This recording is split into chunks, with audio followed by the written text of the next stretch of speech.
Well, hey, we are live. I am live. Who am I kidding? Although I guess if you're here, I guess it's more than just me. Yeah, there it is. Alrighty. Yep. Don't have a stream open or a window open with your stream in the background. Silly me. I was looking at that earlier and I left that open, but now it's closed, so we're all good. It's been a long day, folks, but I'm ready to chat, ready to talk about me. No, not me. Not me. I'm ready to talk about my books. I'm ready to talk about. I know last week I talked about a little bit about some of the things that had inspired me to write my books, just to get into writing in general. It'll be a little stream of consciousness today too. Fine with that. I don't have a problem with that. And also, I wanted to read some mean reviews.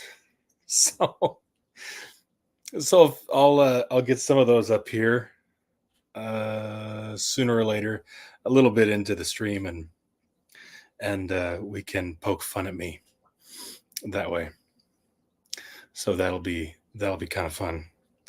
But obviously, if anybody is watching, feel free to post a comment or something, and I'll answer questions. I'll field any insults you might have. If you want to make fun of me, think I'm silly, just some silly author dude on the internet, go ahead. By the way, my setup has improved a little bit. I think new camera.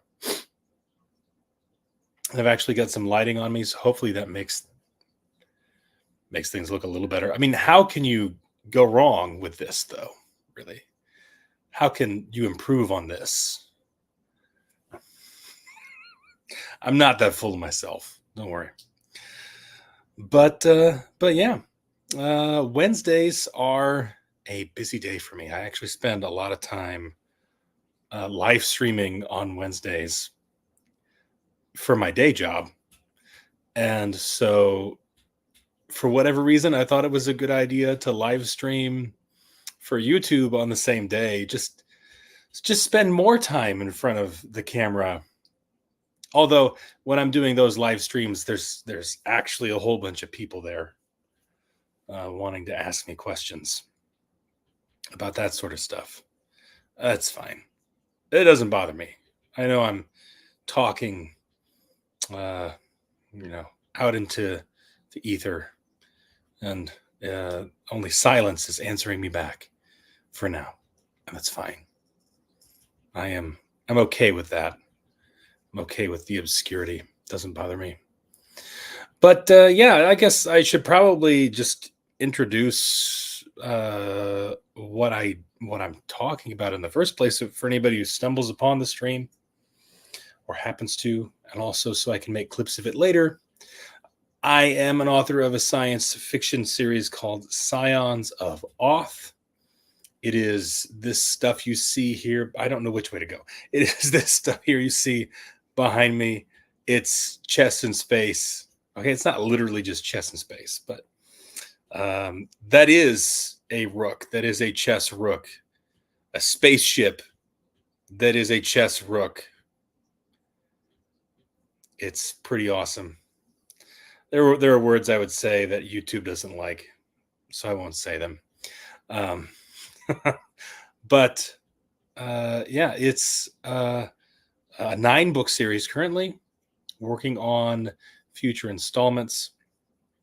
I'm kind of treating it like seasons of a TV show, if you will.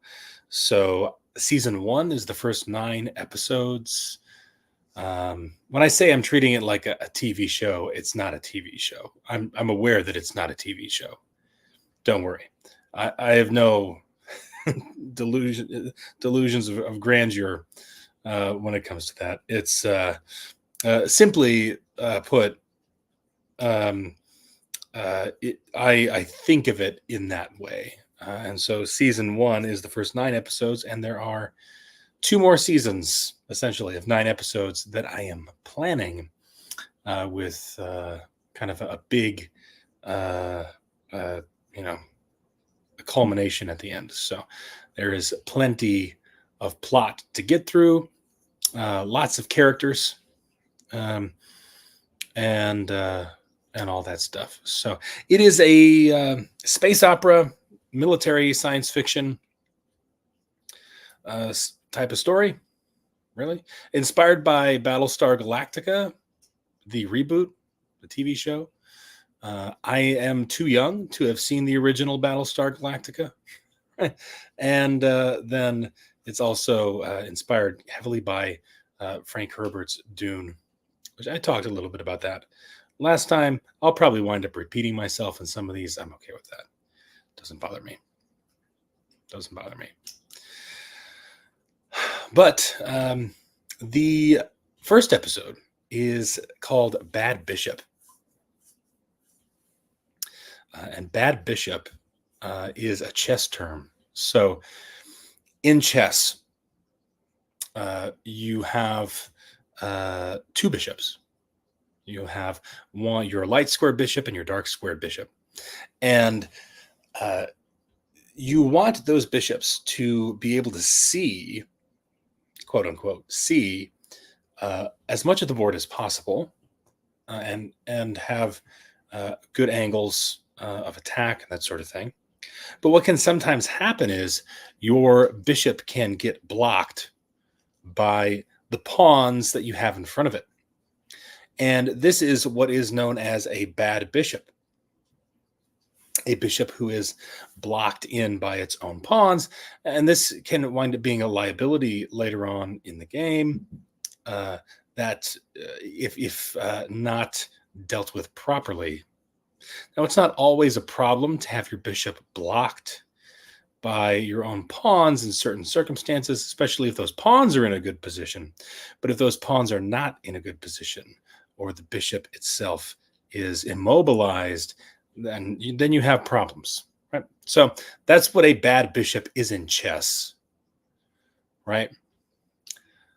Part of the concept of the series when it was conceived was that the primary character, the main character, and the captain of the primary ship, the Intrepid, is an imperfect character. He's an imperfect person, and he's got some flaws. Imagine that. I like to think of him a little bit. I mean, the way to maybe describe it is like Captain Kirk if he were married. You know, if Captain Kirk were married, he'd still be Captain Kirk, guys. It's maybe not exactly it. Not quite to that degree, to the Captain Kirk degree, but that's kind of the best way to describe it. Now, obviously, that does not make him the most likable character. Totally aware of that. And that was an intentional choice to take a character who, in terms of his role as a captain, is excellent at what he does.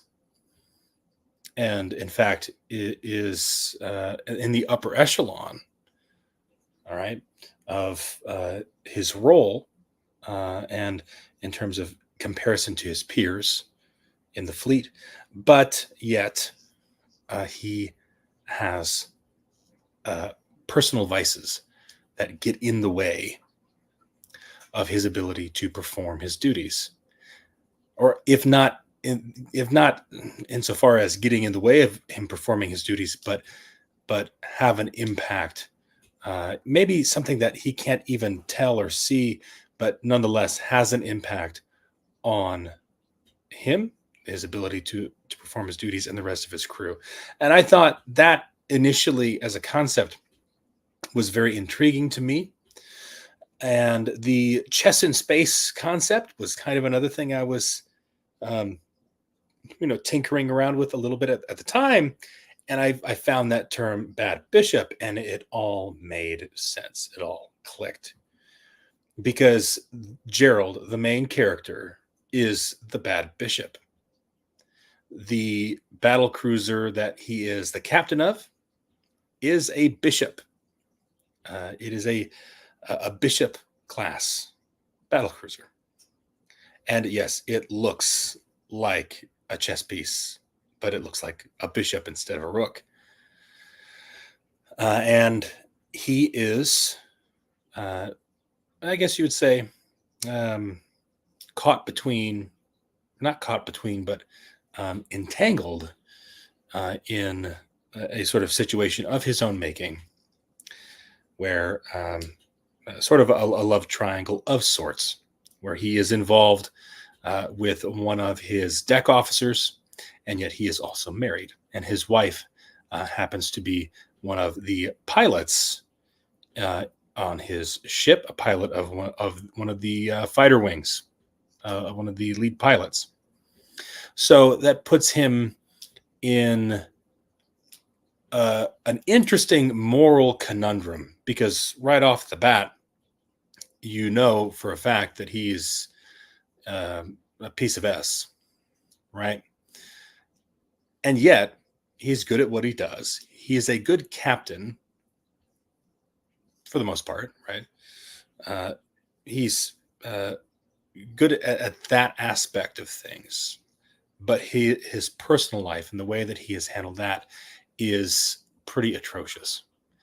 And this leads to a series of events that result in some bad things happening. And it's his fault. It's literally his fault. So that's the initial concept of Bad Bishop. And then the entire series evolved from there into what it has become now. There's that at least is kind of the seed of the idea.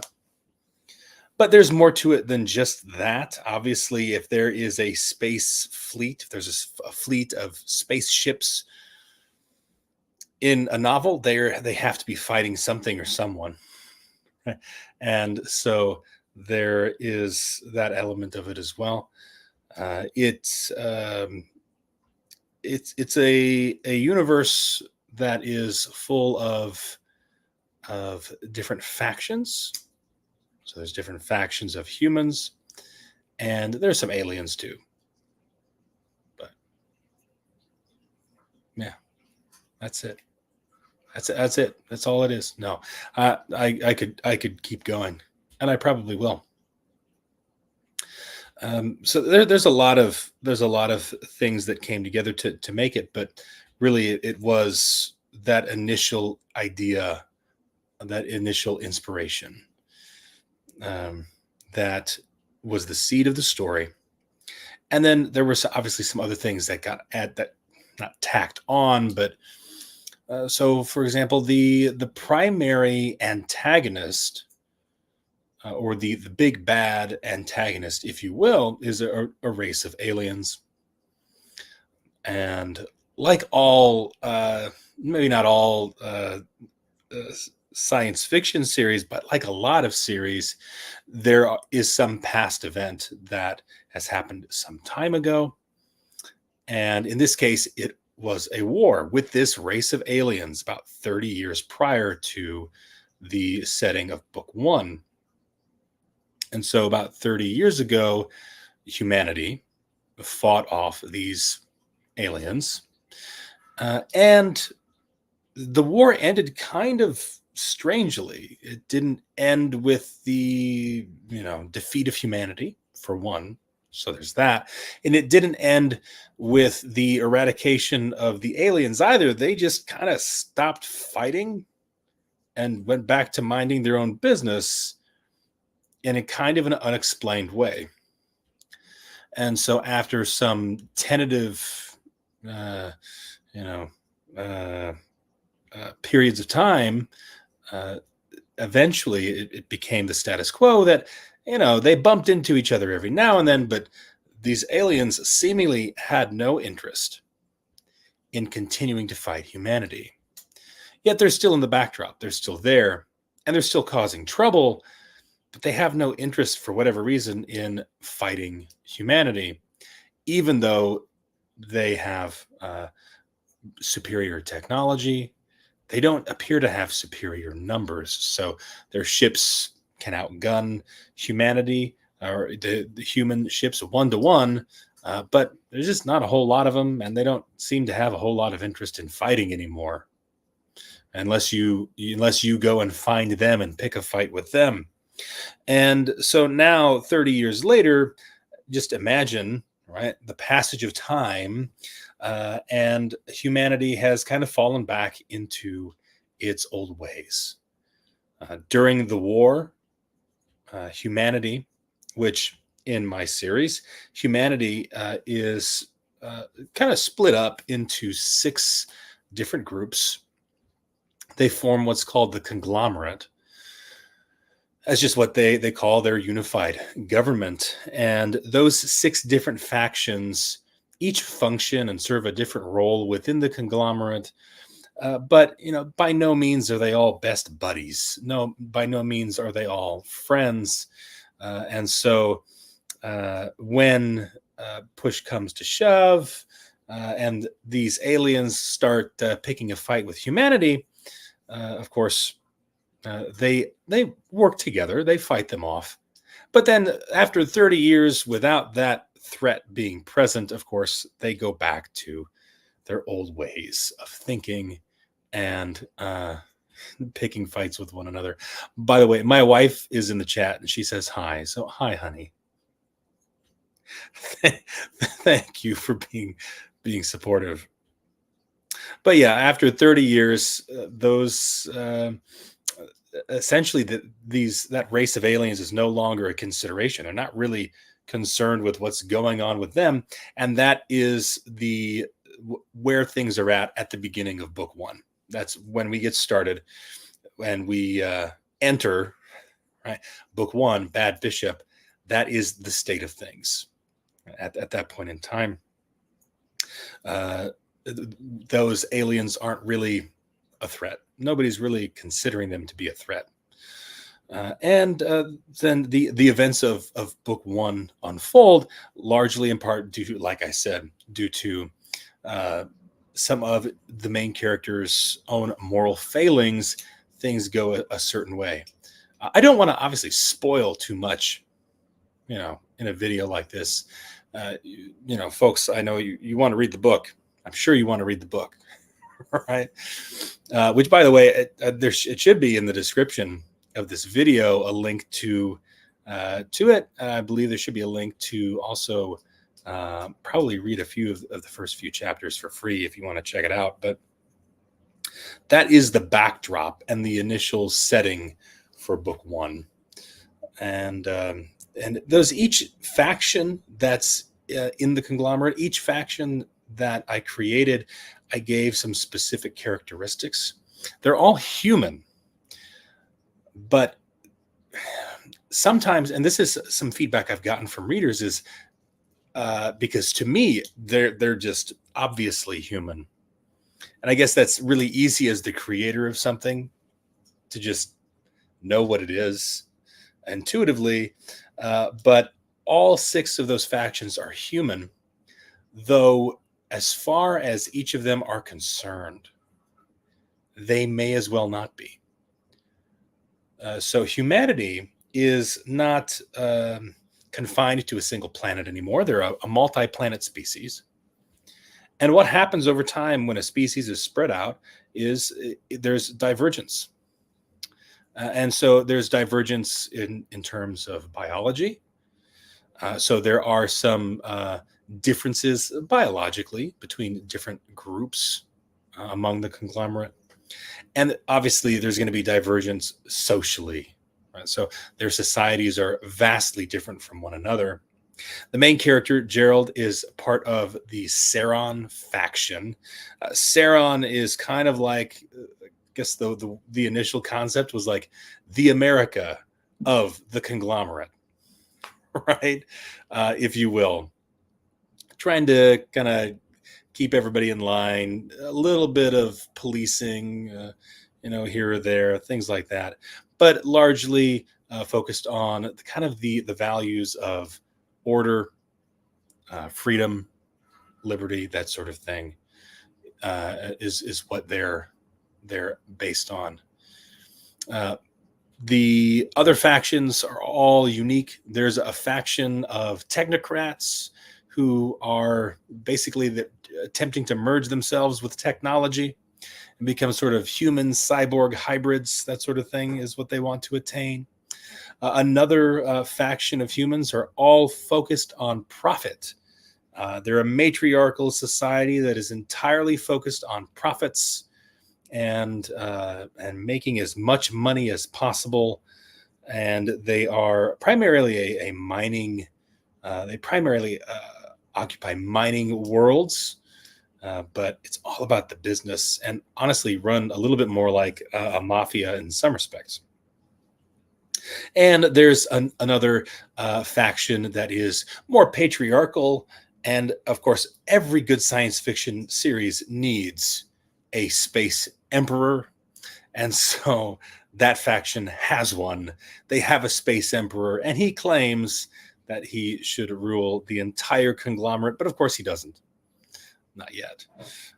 And they're quite interesting because they tend to live on planets with higher gravity, and they've adapted well to that, and not they have some specific adaptations that make them kind of like walking bodybuilders, but bodybuilders, that are because the truth is that bodybuilders aren't necessarily the strongest. Bodybuilders are strong, don't get me wrong, but it's the strongmen types, right? Those are the ones who are actually really strong, right? That's kind of what they're like. They're like space Vikings, kind of. Maybe that's not the most apt term, but anyway, there's several different factions, and each of them are unique, and they're all human, but still almost alien to one another. And I like that idea of taking humanity and stretching it out to the point where this group over here is still human, but they are vastly different from this group over there. Because I think that's something that we do already as humans. We look at people all around the world who are different from us. We tend to see those differences first. We look at people even maybe not so far away from us, and we tend to focus in on the differences. And surely those differences are there. It's not that they're not there, but it becomes the point of focus. And in this context, I felt like it made for an interesting setting for the world. That's all. So anyway, that's a little bit of me gib-gabbing about that stuff. Now, I did say we were going to pull up some of these mean reviews, right?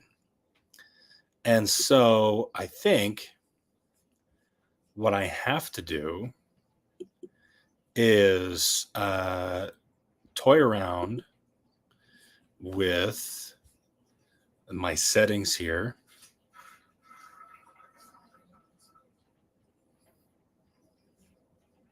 There it is. Okay, cool. So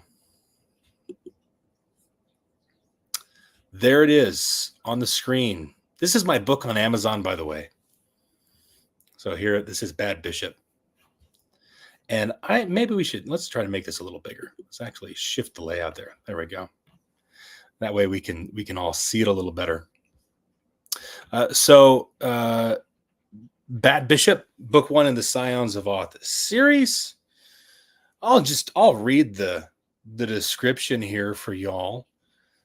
So, hemmed in on all sides, Gerald and his crew of the Intrepid have been assigned to an inglorious task, guarding a small mining planet in the backwater sector of the conglomerate. But the disgraceful assignment turns into a curiosity when an alien ship attacks out of nowhere. Gerald finds himself several moves behind. The fallout leads him and his crew to chase after a scoundrel with a checkered past, form a secret alliance with a rival prince, and enlist the help of a cyborg killing machine who is somehow the most noble among them. An era of peace has come to an abrupt end.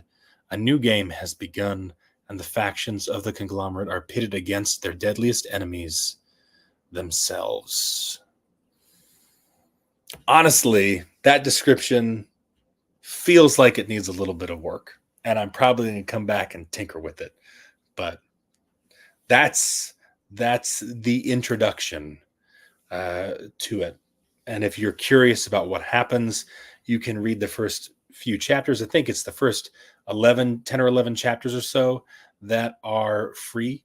There should be a link in the description to go get that from BookFunnel, which is a service that I use. So by all means, go check that out. And you can read it, see if you like it. If within those first 10 or 11 chapters, you're going to get through about the first third of the book, and you're going to figure out essentially what it's all about. And if it's right for you as a reader, if it's your style. And then at that point, if you like it, you can pick it up. Great. And if not, no harm done. You just got like a free 11 chapters. No big deal, right? Nobody got hurt, right? And you got to check out the book. So go ahead and do it. Go check it out. Read it. Tell me what you think. Comment on this video after you've read it, or on any one of my videos after you've read it. And let me know what you thought of it. And speaking of letting me know what you thought of it, right? Here, you can see we've got some reviews to go through here. Currently, it has about 44 reviews. I'm pretty happy with this so far. A 4.3 star rating on Amazon. I'm not all hung up on my star rating really at this point in time. I think part of what a star rating is really is a reflection of whether or not an author has found their audience. And I don't know that I've exactly found my audience yet. So my book is going out there. I'm putting it out there, and there's some folks finding it for sure. And I know for some of them, it's not really what they're looking for. Right now, is that an excuse for me to feel better about myself as a writer and to help me feel as though I am, in fact, a better writer than I actually am? Maybe. But I think there's some truth in that. You have to find the readership that fits your book in most cases. And so that is what I'm trying to do. That's what I'm seeking to do. So without further ado, let's look at some of these reviews. Now, obviously, there are some very nice ones in here. There's some people in here who liked my book. There's some people in here who did receive some review copies of my book, and they gave honest reviews. And there are some in here that maybe even if the star rating is fairly high, there's still some critical stuff in here.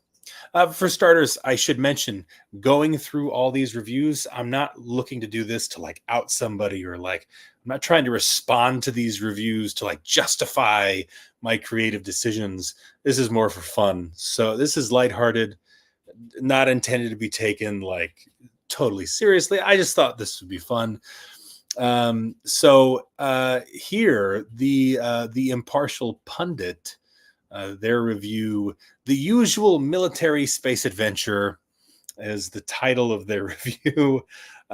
So they go on about, initially, kind of interestingly, most reviews don't tend to do this, but by kind of describing how the books were released, when they were released. So it appears that they're on Kindle only so far, and apparently he hasn't come out with the print versions yet. Well, not again. I said I wasn't trying to respond to these. There is a print version of book one, if you're curious about it. But yeah, I don't have print versions for the other books yet. And I guess he has some advice for me here about putting them into more of a boxed set style thing, which is something, that's something that I do plan to do in the future. And so here, the book at hand, Bad Bishop, is the first in the series. Technically, the writing is fine. I love that. Technically, the writing is fine, but not actually. It has the style and character development one would expect to find in this genre. The settings, characters, and evolution of the story all seem a bit cliched, but that's not unusual in successful space adventure. Neil Asher has made a fortune producing similar books. Well, hey, you're comparing me to somebody, like that. That's great. The familiarity of it is what many readers enjoy. Not a bad book by any means, though the road seems awfully well traveled. Yes. No, and he's not wrong. It is a road that many have gone down before, and I know that. I absolutely know that. So I don't take this. I guess it's maybe more of a critical review in that sense, that he's not just gushing over every word I wrote, which I can appreciate. Actually, I do like the feedback.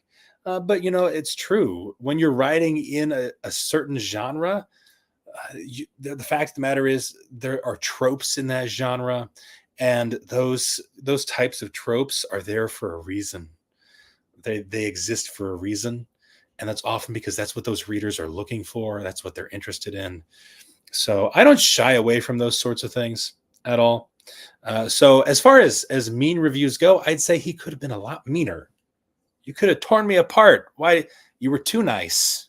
In all honesty, actually, I appreciate the advice. Got some good ideas there. You don't always get that in reviews, right? It's not always like constructive criticism. Sometimes it's just straight up criticism, which hopefully we'll get to here in a little bit because that's the fun stuff, right? All right. So this next one here, a different approach to fantasy. So,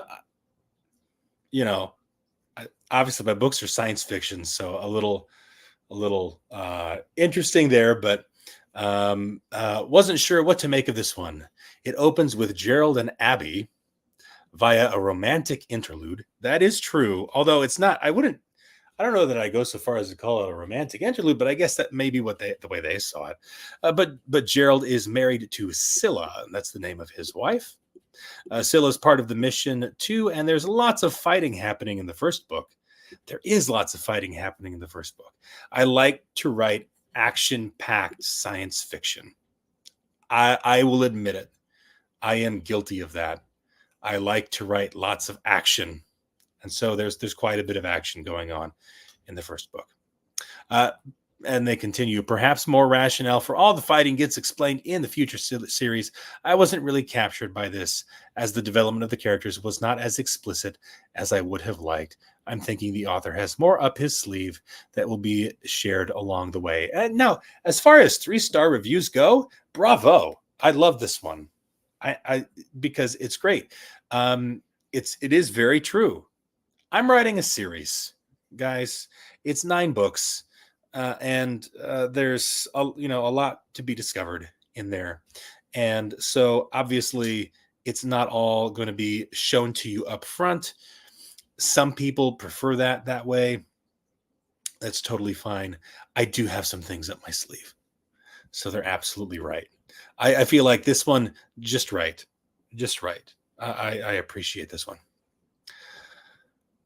Let's see here.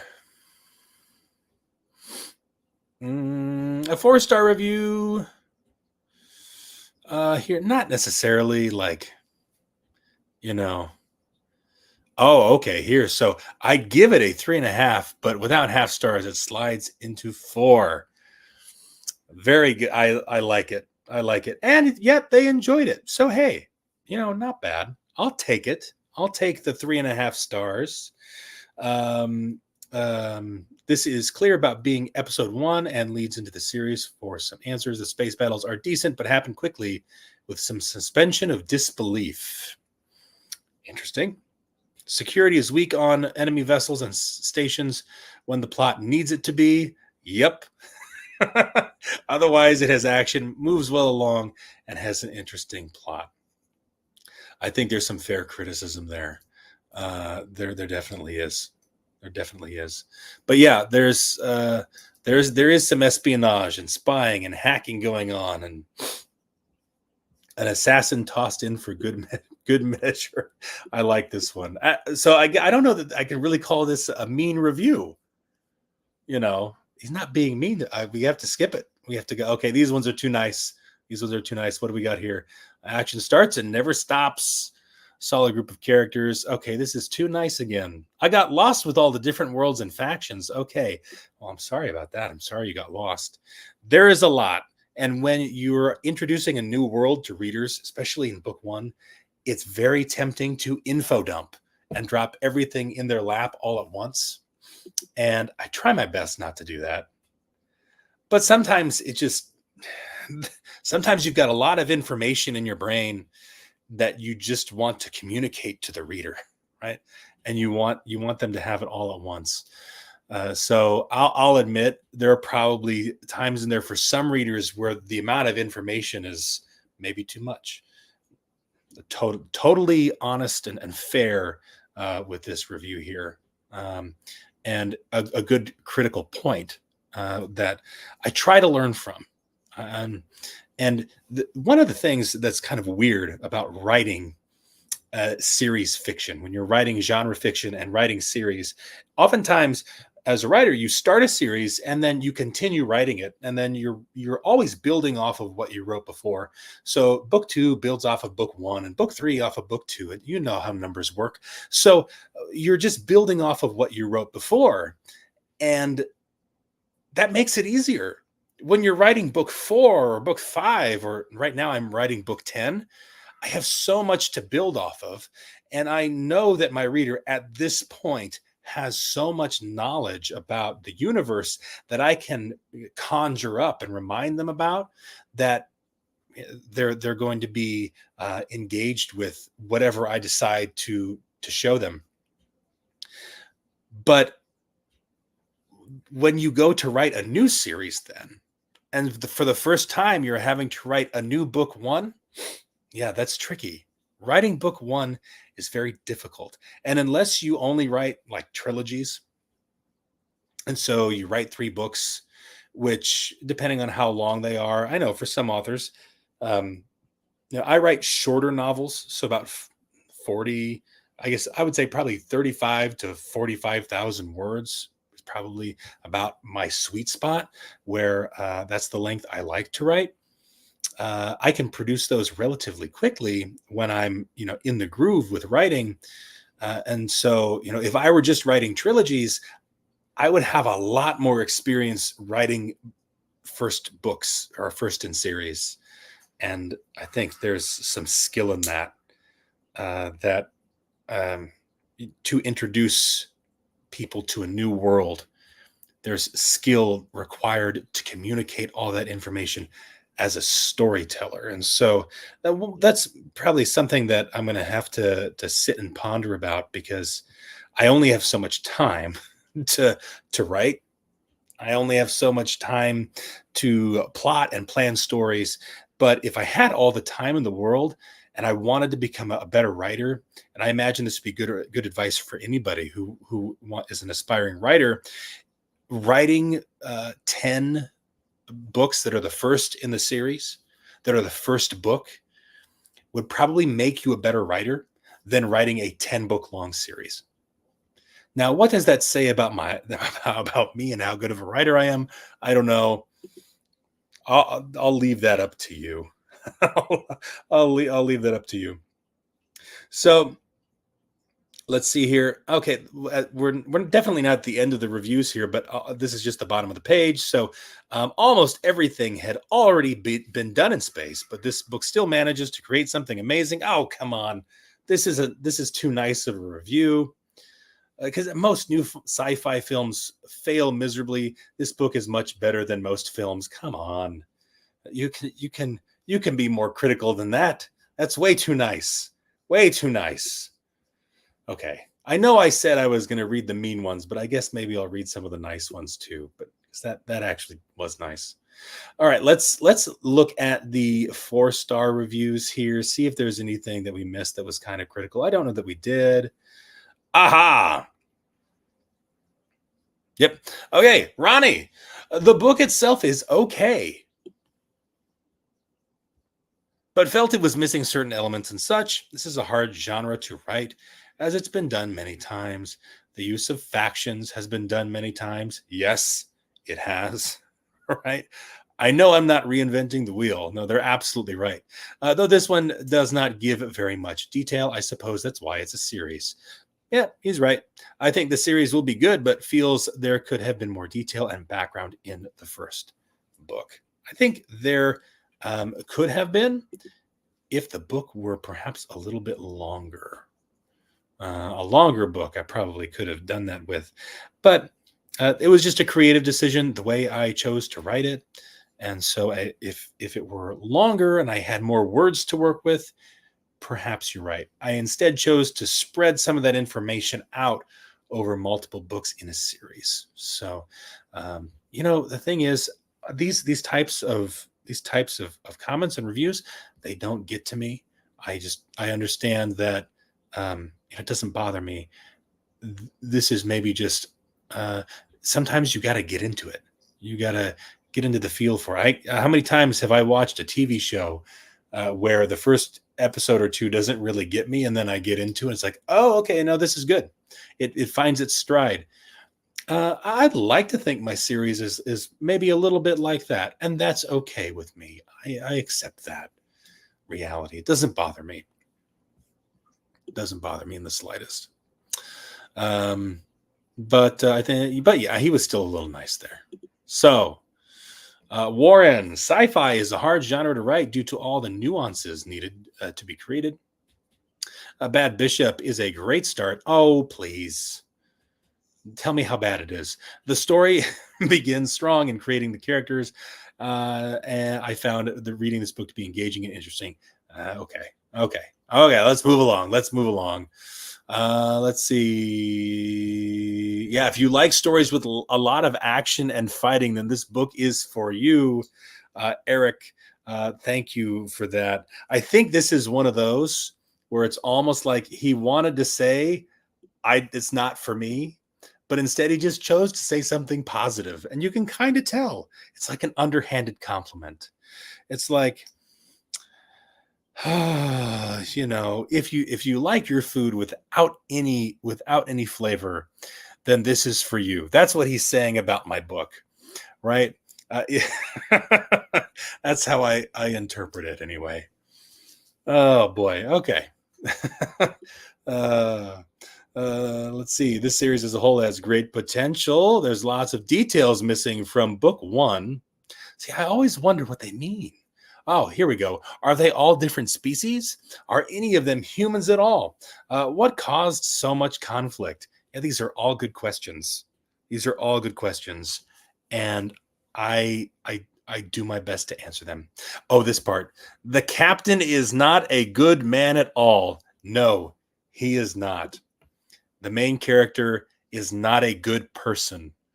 He's a good captain, but he is not a good person. You have to stick with him over the series, guys. You have to.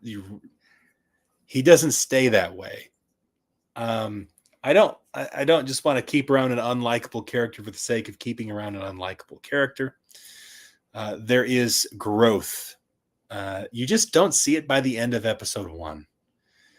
That's just the way it is. It's more over time, and that's the way I wrote it. I feel so sorry for his wife. And here, I don't think they're talking about my wife. They're talking about the main character's wife, of course. But the thought of it makes me laugh. I'm sorry. I feel so sorry for the main character's wife and the other women he has messed over. Absolutely, he's a pretty crappy dude. Hoping the next book has more information in it. It does. If you like fighting scenes, then you should enjoy the book overall. I get that a lot. I do, like I said, I like to include lots of action sequences. Maybe part of the reason for that, to give everybody a little bit of background. So, in addition to being an author, I am a martial artist. right? Ooh, be scared. I've done martial arts since I was a little kid. I practiced taekwondo, hapkido, a few other martial arts, and just over many years. I even taught for a considerable amount of time. I haven't been as involved the last several years. I've got a very young, growing family that gets in the way of it. But uh, being around martial arts and in that context, I don't know. I think it gave me an understanding, at least, of the physicality of conflict. My first book, which was in a totally different series, is more written like an epic fantasy series, and there are battle sequences and sword fighting and sword play and all that sort of stuff. And so I wrote a lot of those scenes. Excuse me. I wrote a lot of those scenes in my early writing. And so it just seemed natural to include lots of action. Excuse me, guys. If I don't do that, I'll be coughing the whole time. So it just seemed natural to include those kinds of scenes in that first book. I guess that's kind of just carried over into my writing style. And I tend to write lots of action sequences. And I find that I can take almost any scene and turn it into an action sequence. Right? I can think of a way for it to turn into an action sequence. But don't worry, I resist the urge when it's not appropriate.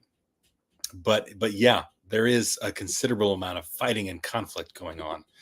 So moving on here.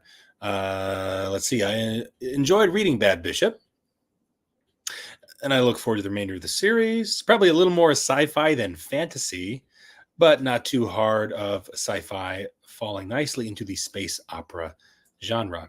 Yeah, I'd say so. I'd say that's pretty accurate. It's not by any means hard science fiction. The science is not on center stage, right? The science is not the main character. The characters are the main characters, and so the science is more part of the setting. And so that's kind of, in my mind, what makes it space opera. It's not science fantasy. Science fantasy is Star Wars. Space opera is Star Trek. That's my definition. Now, some people disagree with that definition for different reasons, and I understand. But generally speaking, if you've got a religion of psychics wielding light swords made of light, you're squarely in science fantasy, I think.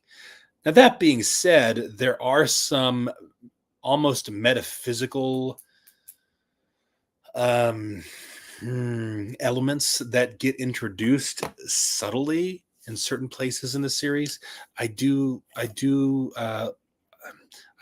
to have kind of some meaning behind whatever it is I'm writing.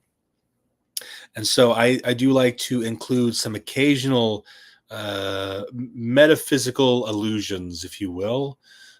So maybe there are some aspects of the story that could kind of be more in the science fantasy realm, but really I think it falls squarely in space opera, in my opinion.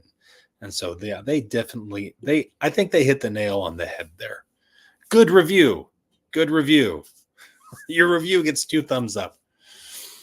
Yeah, like they say, there's not a lot of serious physics or anything. No, absolutely right.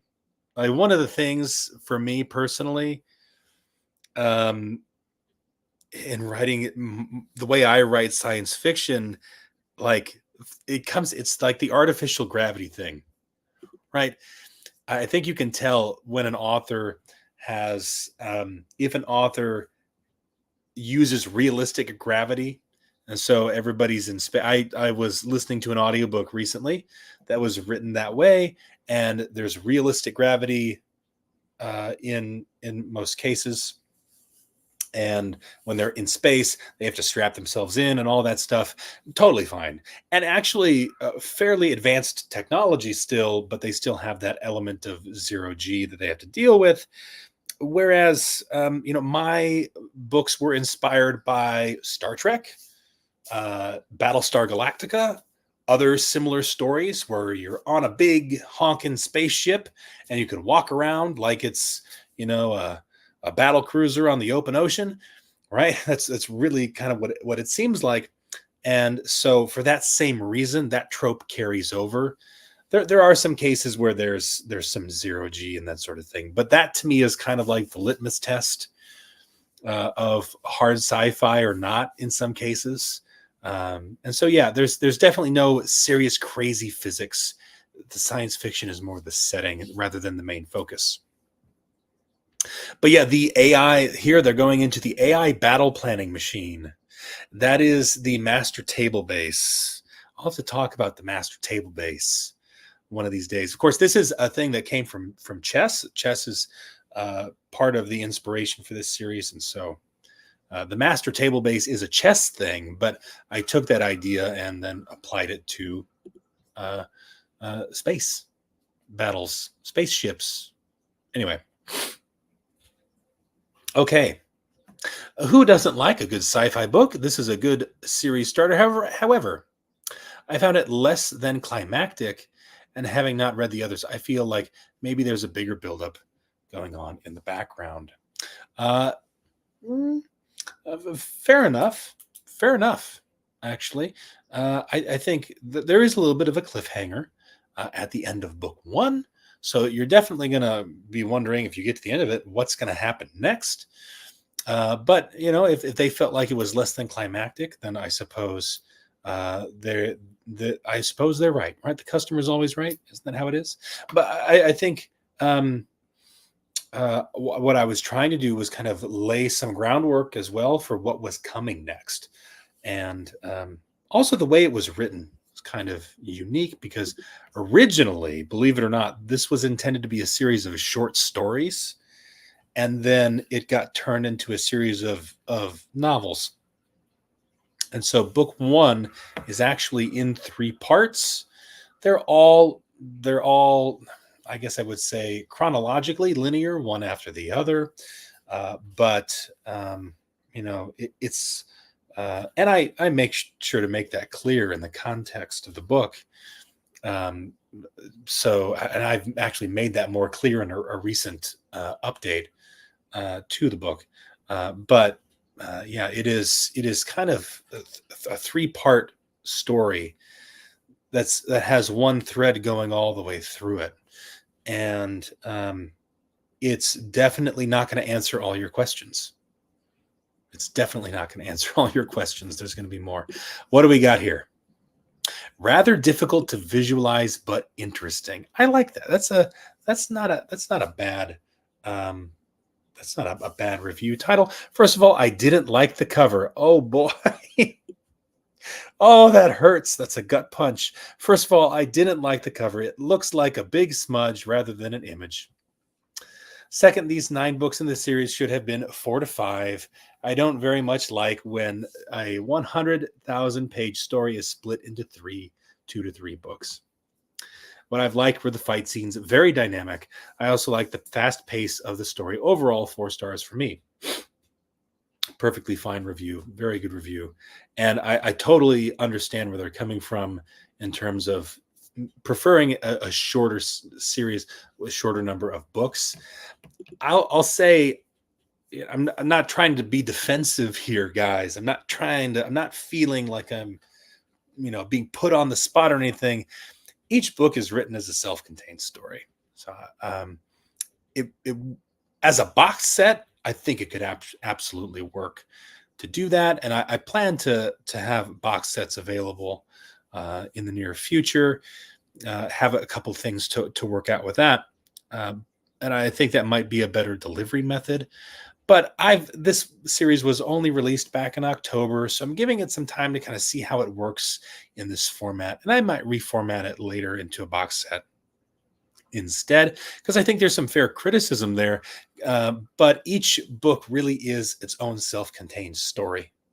And so I'm really just writing a long series of these shorter novels.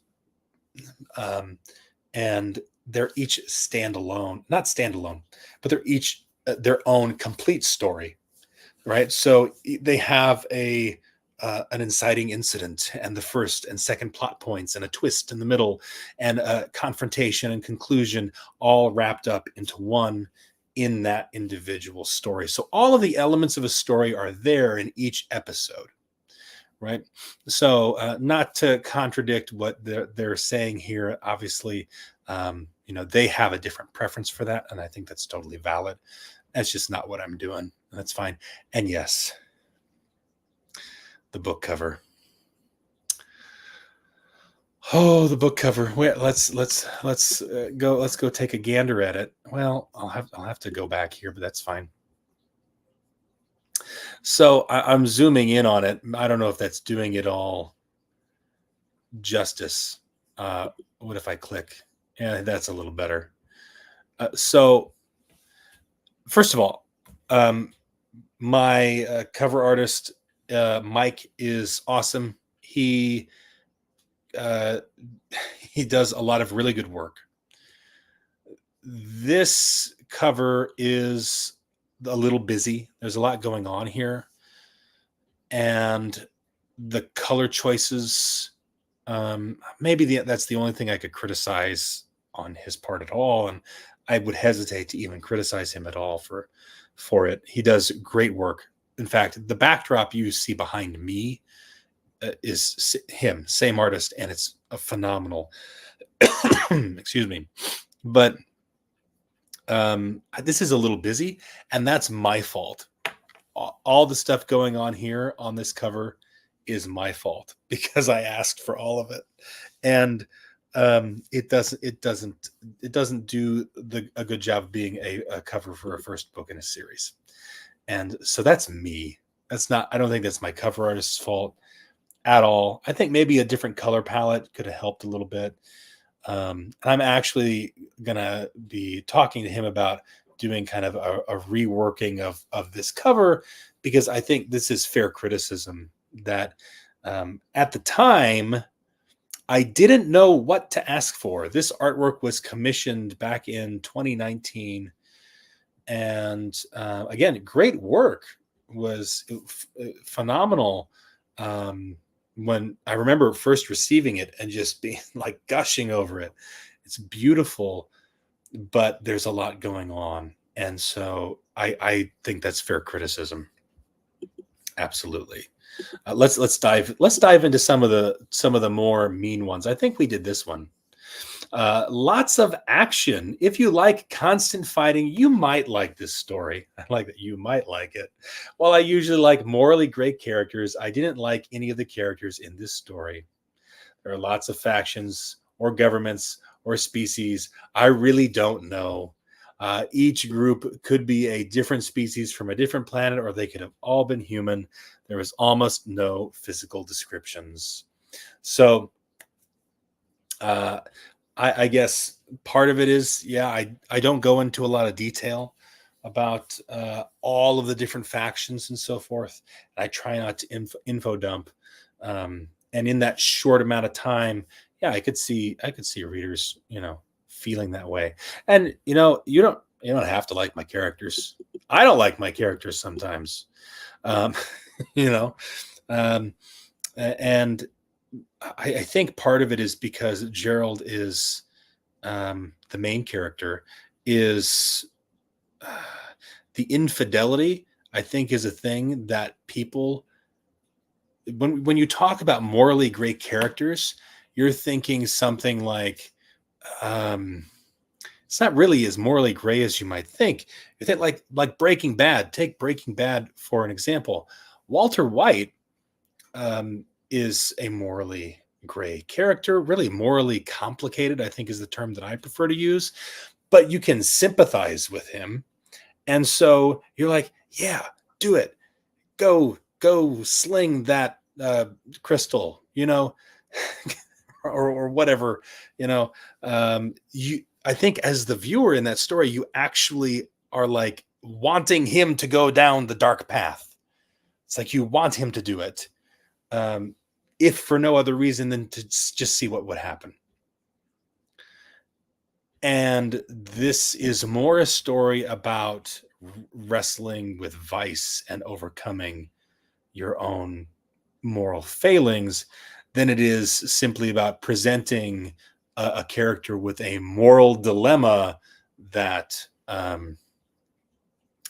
leads them down this series of interesting adventures, the way that it occurs in, say, Breaking Bad. So it's more that the moral grayness or the moral complications are the cause of lots of pain and grief, right? And not good stuff, right? So almost more of a cautionary approach. But yeah, no, there's a lot of detail I could have put in there. The book would have been a lot longer, though. Finding a likable story or a likable character in this story hasn't been easy. It's good sci-fi overall, but the motivations of the characters are all a mystery. Hopefully, they are better developed as the series continues. Well, I hope so. I really hope so. If continuing on, the thing is, when I read a lot of these reviews, I wish I could actually sit down with these readers and get more detail, because as far as feedback is concerned, a review, I'm not like, I want to know, right? What was it? What were the characters that you really didn't like, and why? I want to know. I want to pick your brain, but I can't. You're right. You only have so many words that you can write in a review, I guess, and then you run out. And then there's this one. I guess this is the last of the 3-star reviews, and I think the last of the ones that would be considered critical, but this is a good military science fiction book in a good series. We'll keep reading the other books in this series. Thank you, Joe. I appreciate it. I don't know why you left me 3 stars, but hey, if it's good, I guess good is 3 stars, and that's fair. We'll end on a happy note. I guess that's kind of a happy note, right? Don't you think? Wow. There we go. We read some mean reviews. I could probably go hunt down some more if I really wanted to, but that was fun.